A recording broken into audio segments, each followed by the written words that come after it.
Your kitchen may appear to be sparkling clean, but what lurks below the surface might surprise you. Yeah, we put one kitchen in Penfield to the test and found out which surfaces you should be cleaning more often. Take a look.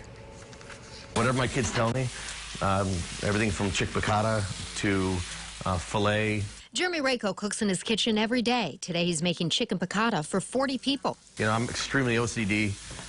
I cook a lot, I clean a lot. So when Amber Delafave from Unity Hospital Infection Prevention tested his surfaces, he was a bit surprised. This is what we use for ATP testing in the hospital.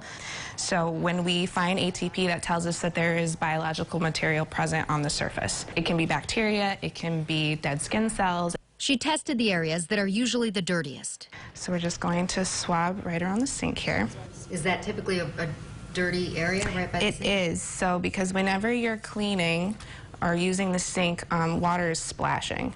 And that is why the CDC highly recommends that people not rinse their meat, because you can actually splash all around the surface. 373, so in the hospital we would want to clean that surface again. It's greater than 200.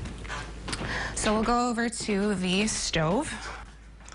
And this is the inner surface where our hands touch the most. Let's see what we got. 560. It's okay. And the sink handle?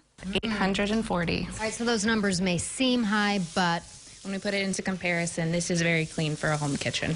still Rako wants to see those numbers closer to hospital standards, so we tested the handle after properly disinfecting it following instructions on the bottle, which in this case meant leaving it on for 10 minutes.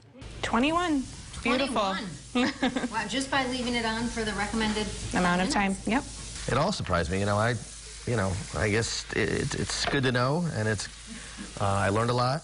And thanks to Mr. Rako inviting us into his home, we all learned a lot about what it takes to keep a clean kitchen. All right, and again, to clarify, his kitchen is very clean. You heard her say that. But experts say the best cleaning solution is bleach mixed with water, but that might not be safe for some of your hard surfaces, so make sure you check the manufacturer's instructions. Also interesting to note, she recently tested a keyboard, and listen to this. It registered around 25,000. Oh. Very high. Yeah, makes you want to go clean your keyboard, right, guys? Yeah.